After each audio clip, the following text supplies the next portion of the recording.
On the far edge of the galaxy, there was a bright and beautiful planet called Viridia. Its skies were purple at dawn and gold at sunset. The land was full of strange glowing plants and floating lights that moved like fireflies. Humans were rare. On Viridia, most humans came only to trade or explore, then left quickly. But one human stayed longer than most. His name was Evan. Evan was not a soldier. He was not a hero. He was just a quiet human botanist who loved plants more than people. He studied alien flowers, trees that sang in the wind, and leaves that changed color when touched. To the aliens he looked weak, thin arms, soft eyes. No sharp claws. No glowing skin. But humans had something aliens did not always understand. They had patience. Every morning, Evan walked through the great crystal gardens of Viridia, writing notes and taking small samples. And every morning, someone watched him. Her name was Lyra. Lyra was an alien noble. She had silver blue skin, long dark hair that floated softly in the air, and eyes that shined like stars. She was proud, playful, and very popular among her people. She liked to visit the gardens not for science, but because of Evan. She would stand behind him quietly, then suddenly speak and make him jump.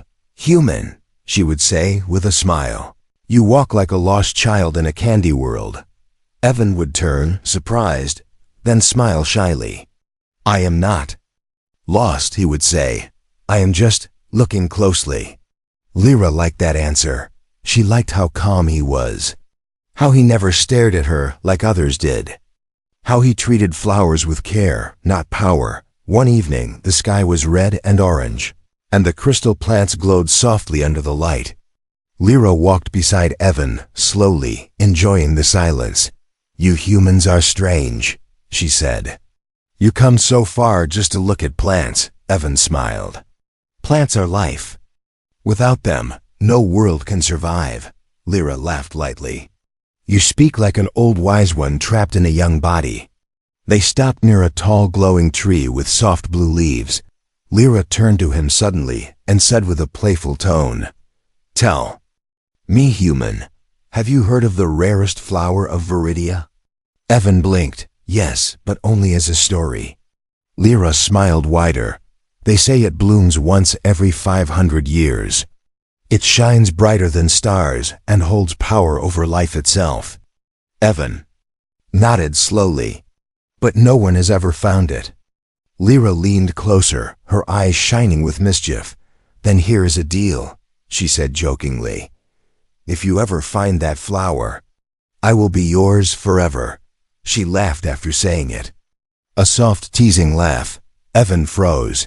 He stared at her for a moment, unsure if he heard correctly. Then he laughed too softly. "That is a big promise for a joke." Lyra waved her hand. "Relax, human. It is just a joke. That flower is a myth." But Evan did not answer, because something in his heart had changed. They walked back in silence that evening, but that night, Evan could not sleep. He lay on his bed inside the research station, staring at the ceiling. Her words repeated in his mind again and again. "If you ever find that flower, I will be yours forever." It was a joke. He knew that, but humans were strange. Sometimes they took jokes seriously. The next day, Evan went to the ancient archive hall of Viridia. Few humans were allowed inside. Old stone walls held glowing symbols and floating data crystals. Alien historians walked slowly between tall shelves. Evan searched for the rarest flower. Most texts said it was only a story for children, a symbol of hope, a dream. But one old crystal spoke differently. It said, "The flower blooms in the crimson zone, where stars do not sing and shadows walk." The crimson zone, a place where no ship returned. Evan swallowed. He should have closed the file and walked away. He should have laughed and said, "It was only a joke." But he did not. That night, Evan stood alone by the window of the station, looking at Viridia's glowing forests. He whispered quietly, "What if it is real?" Far away, Lyra was laughing with her friends, forgetting her joke. But somewhere in the galaxy, a human had begun to believe, and when humans believe, they do not stop easily. The joke had ended for Lyra, but for Evan, it had only begun. Days passed after that walk in the garden, yet Evan's mind never left the Crimson Zone or the rarest flower. While other humans talked about trade, ships, and credits, Evan spoke only about myths and old stories. His human co-workers laughed. "You believe alien fairy tales now?" One of them said. "You came here to study plants, not chase dreams." Evan smiled calmly. All great discoveries begin as dreams. At night, while others slept, Evan studied alone. He searched old alien books, broken star maps, and forgotten data files. Most records said the same thing. The rarest flower did not like noise. It did not like greed. It appeared only to those who came with pure intent. That made Evan's heart beat faster, because he did not want power. He did not want fame. He wanted only to prove that a human could turn a joke into truth, but the Crimson Zone was no normal place. It was a red cloud region at the edge of Viridia's system. Sensors failed there. Light bent strangely. Even strong alien ships avoided it. One evening, Evan asked an old alien pilot about it. The pilot's face grew dark. "That place eats ships," he said slowly. "Even our strongest warriors fear it." "Why do you ask, human?" Evan answered quietly. "Because I must go there." The pilot stared at him. "Must?" he repeated. "No one must go there. That place kills." Evan smiled softly. "Humans are used to death." The pilot shook his head in disbelief. Back at the garden, Lyra noticed Evan had changed. He was quieter now, more distant. His eyes were always thinking, always searching. One day, she walked beside him again and said teasingly, "Human, you look like someone who is hiding a secret." Evan stopped walking. He looked at her, then at the glowing trees around them. "Do you believe in promises?" he asked suddenly. Lyra blinked. "Of course, but only serious ones." Evan nodded slowly. "Then I will make you a serious promise." She smiled lightly. "Oh, and what is that?" Evan did not answer. He only looked at her for a long moment, then walked away. Lyra watched him leave, confused, for the first time. The playful alien girl felt something strange in her chest. That night, Evan began preparing his ship. It was small, old, and not meant for war or danger. But Evan upgraded it himself. He added stronger shields, extra power cells, emergency tools. He sold most of his belongings to buy better engines.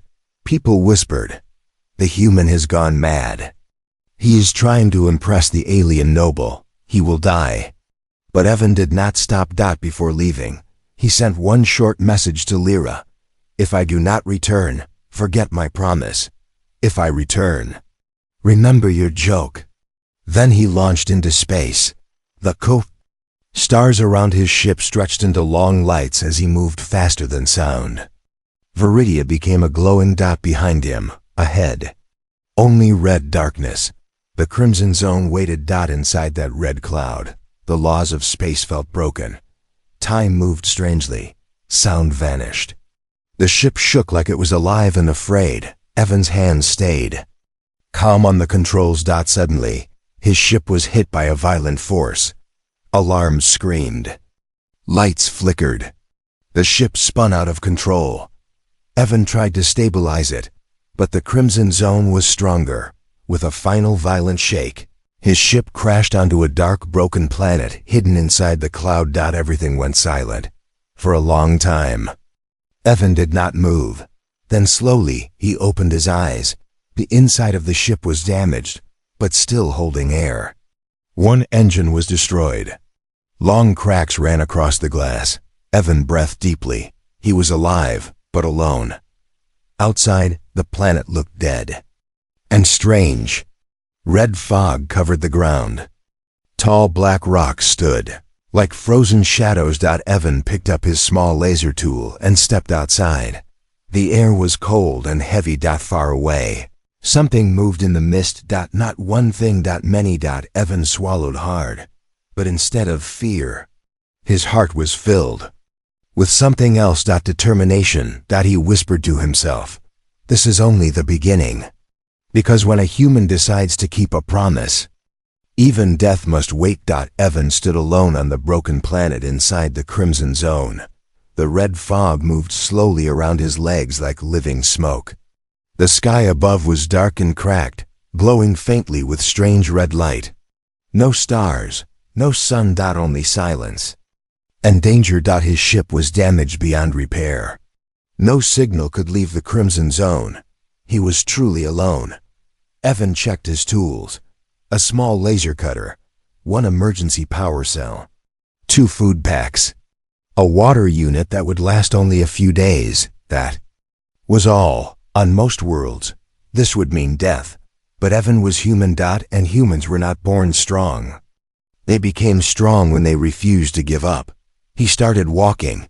Each step made the ground crack softly, as if the planet itself did not like visitors. Strange black stones rose like teeth from the earth. Suddenly, a sound, a deep low growl, came from behind the rocks. Evan froze. From the fog, a creature appeared. It had 6 legs, glowing red eyes, and skin like dark metal. Its mouth opened slowly, showing sharp crystal teeth. Evan's heart raced, but instead of running, he stood still. He remembered something from Earth. Animals fear sudden movement. So Evan moved slowly, raising his laser cutter, ready but not shaking. The creature circled him, its eyes locked onto his. Then it turned and disappeared back into the fog. Evan breathed out slowly, his first test. He had survived. He continued walking. The land became harder, colder. Strange shadows moved in the mist, but none came close. After hours of walking, he found something strange. A dead alien ship. Old, broken, half buried in red stone. Evan walked closer. The metal was burned and torn apart. No bodies. Only silence. That ship was proof. Others had come here and never left. Evan sat beside it and drank some water. For the first time, doubt entered his mind. Was this journey foolish? Was he chasing a joke into death? He closed his eyes and remembered Lyra's smile, her laugh, her playful eyes, even if it was only a joke to her. It was real to him. Evan stood again. "I will not turn back," he said quietly. The path became narrow and dangerous. Cracks in the ground opened suddenly. Hot red light shined from below. One wrong step, and he would fall forever. But Evan walked carefully, slowly, like a man walking on thin glass. Then something unexpected happened. The fog ahead cleared for a moment. And he saw it. A massive stone bridge, broken in the middle, floating above a glowing red pit. There was no other path. Evan looked at the broken bridge. The jump was long. Too long for any normal being. But humans were not normal when they had a reason. Evan took a deep breath. He ran. At the edge, he jumped with all his strength. For a moment, he was flying. Then his fingers caught the edge. Pain shot through his arms. Screamed softly as he pulled himself up. His hands were bleeding, but he was alive. On the other side, Evan fell to his knees, breathing heavily. He laughed.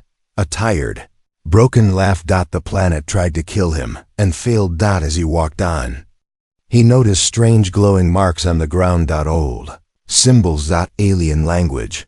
They pointed deeper into the land, toward the heart of the planet. Evan followed them. Night fell suddenly. Though there was no sun, darkness swallowed the land. Then a new danger came. The ground began to move. Dozens of small creatures rose from beneath the stones. They looked like living shadows with red eyes. They moved fast. Too fast. Evan ran. His breath burned in his chest. His legs ached. One creature jumped and cut his arm. Pain exploded through his body, but Evan did not stop. He reached a tall rock and climbed it quickly. The shadow creatures could not climb. They circled below, angry and screaming softly. Evan sat on top of the rock, bleeding, shaking, but alive, for the first time.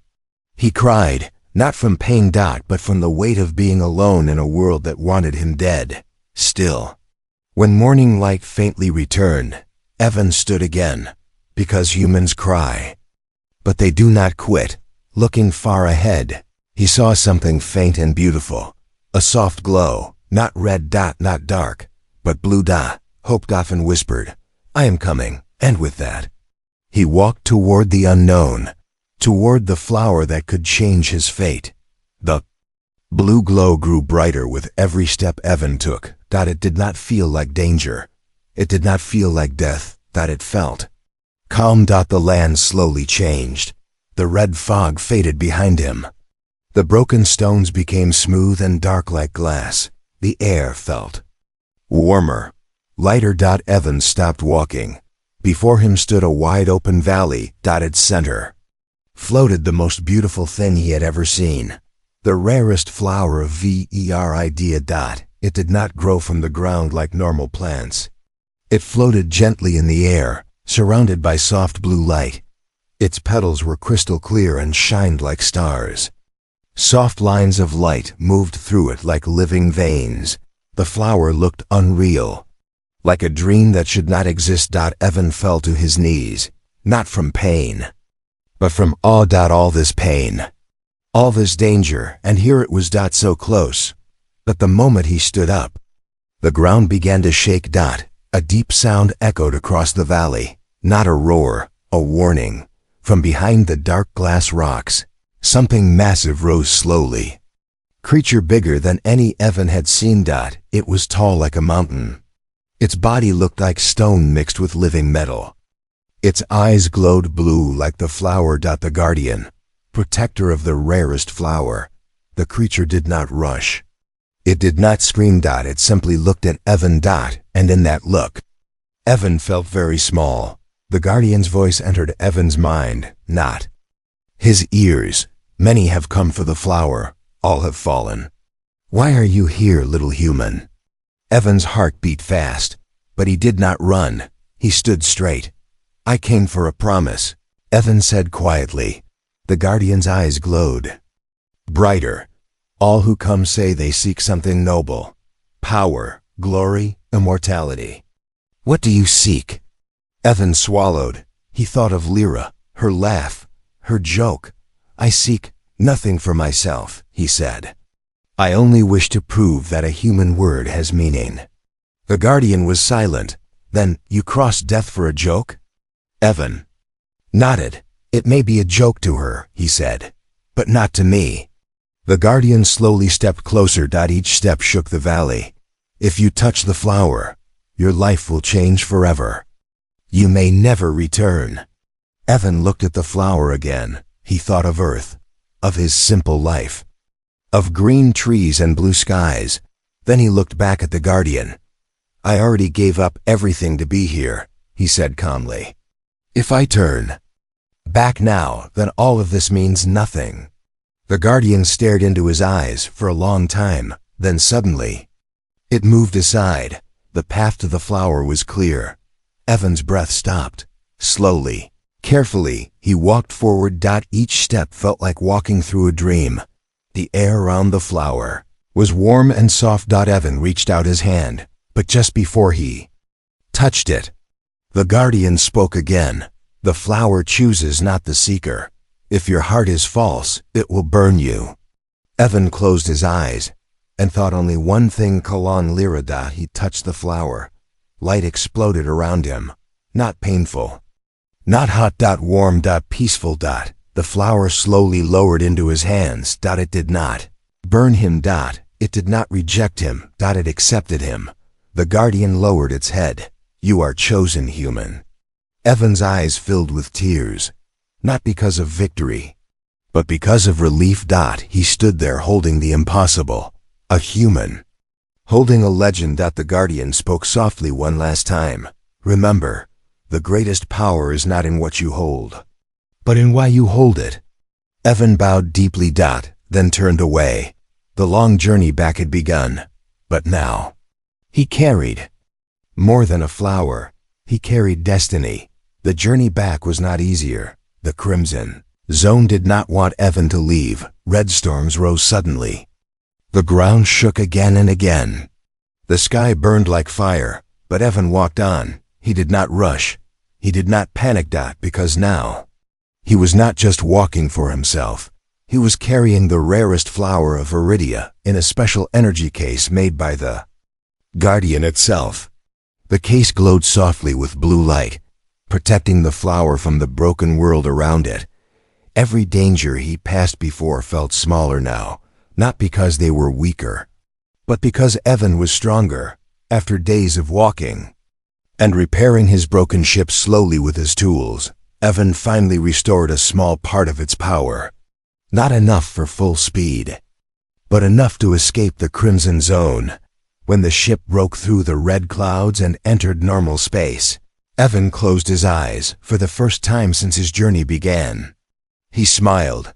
Back on Viridia, life continued as usual. Markets were full. Ships arrived and left. Aliens laughed, argued, and Lyra walked through the crystal garden once again. She looked at the glowing plants around her, but something was missing. The human. Evan had been gone for many days. Some aliens whispered that he was dead. Others said humans were foolish to chase. Myths. Lyra told herself she did not care. It was only a joke after all. Yet, every night, she stood near the place where they used to talk, and waited. Then one day, a weak signal entered Viridia's system. A human ship, damaged, slow, barely alive. The control tower tried to contact it. No response. Defense ships moved closer, because in space, silence is dangerous. When the ship landed, security teams surrounded it. The door opened slowly. Smoke came out first. Then, a thin human stepped forward. His clothes were torn. His face was pale. His arm was bandaged, but his eyes, they burned with quiet fire. Evan had returned. The news spread fast. The human is alive. He came back from the Crimson Zone. That is impossible. Scientists rushed toward him. Guards raised weapons. Crowds gathered. Evan lifted his hand gently. I carry something that belongs to Viridia, he said calmly. The crowd went silent, slowly. He opened the glowing case. Blue light poured out like liquid stars. Inside, the rarest flower of Viridia. Gasps filled the air. Some aliens fell to their knees. Others stepped back in fear. The legends were real. A human had done what no alien ever could. Lyra pushed through the crowd. Her heart was beating fast. She could not believe her eyes. The flower, the human. Her joke had become truth. Evan turned and saw her. For a moment, everything else disappeared. The crowds, the noise, only her remained. He walked toward her slowly. Each step felt heavy, not from pain, but from the weight of what he carried. He stopped in front of her. Lyra could not speak. Her playful smile was gone. Her proud eyes were wide with shock. Evan opened the case and gently lifted the flower. Its light reflected in her eyes. You said, Evan spoke softly, that if I found this, you would be mine.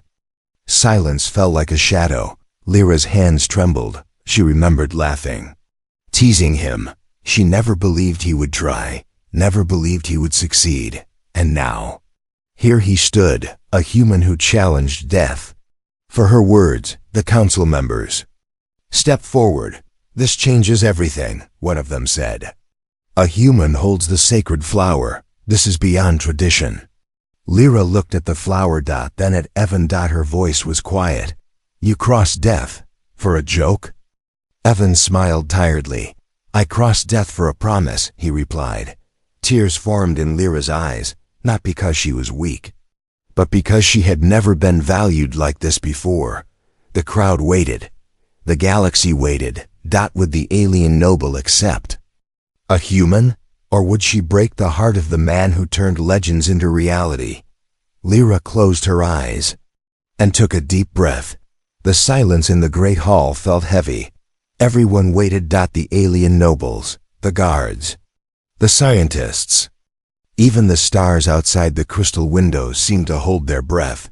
Lyra stood in front of Evan. In her hands, the rarest flower of Viridia glowed softly. Its light touched her silver-blue skin and made it shine like moonlight. She looked at the flower. Then at Evan. Her voice was slow and careful. You know, she said, in our culture, the one who brings this flower does not only prove courage. She paused. They prove destiny. Evan did not move. He only said, I did not come for destiny.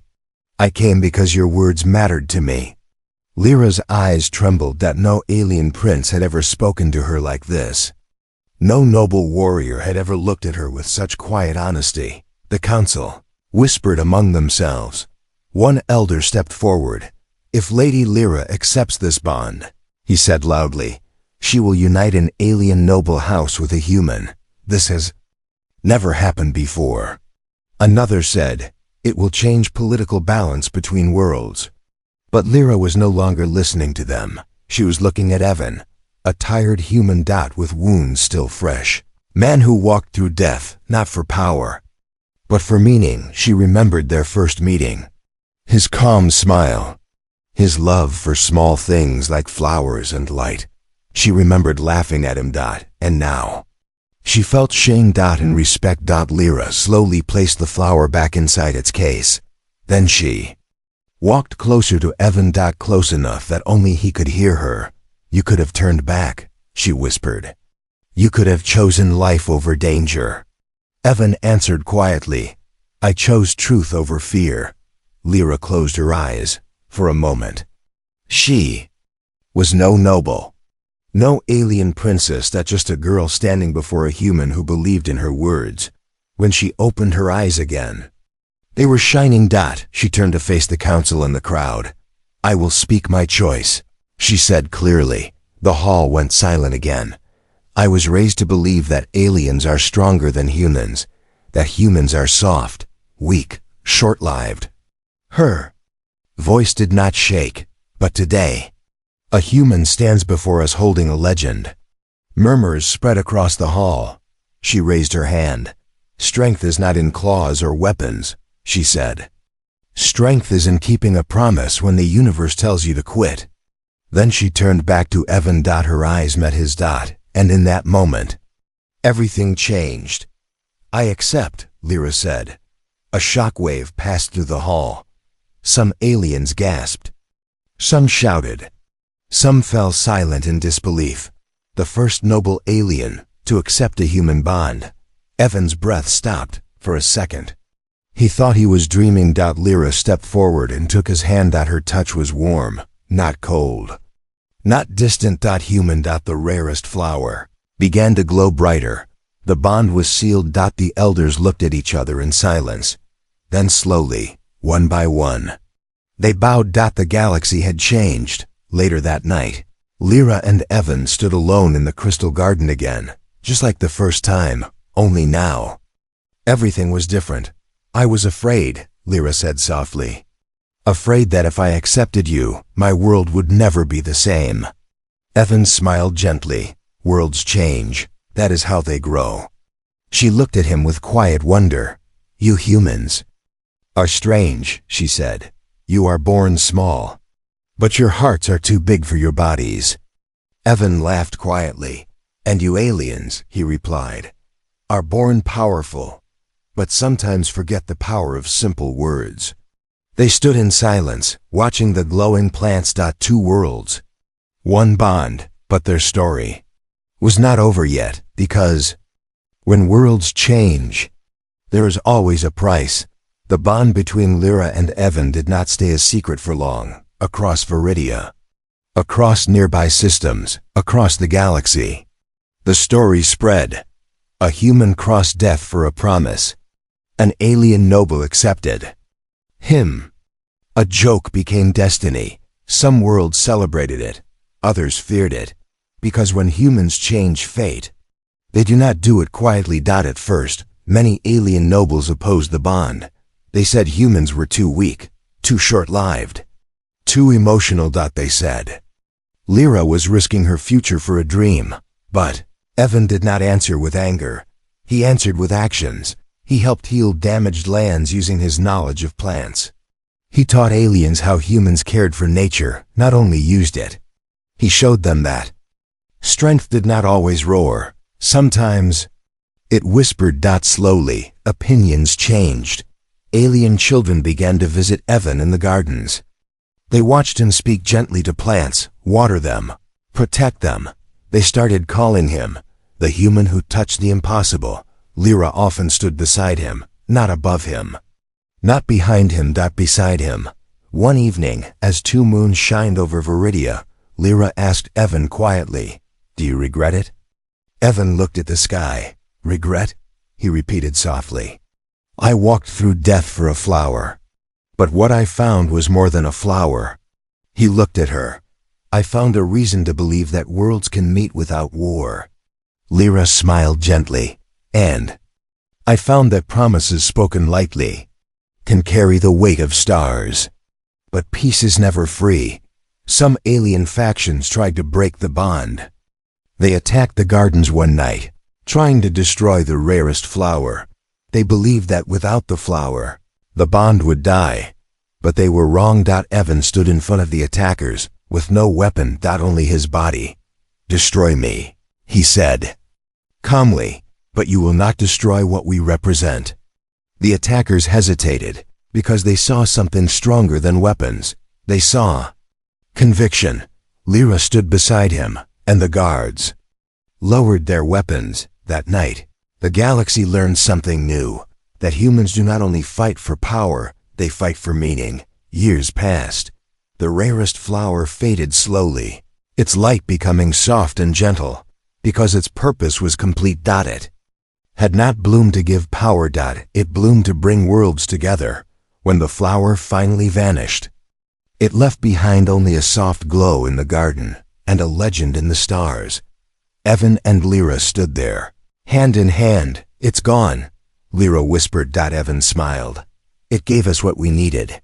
Later, historians would write, this was the moment when humans were no longer seen as weak visitors, but as quiet shapers of destiny, not through war, not through fear, but through a promise.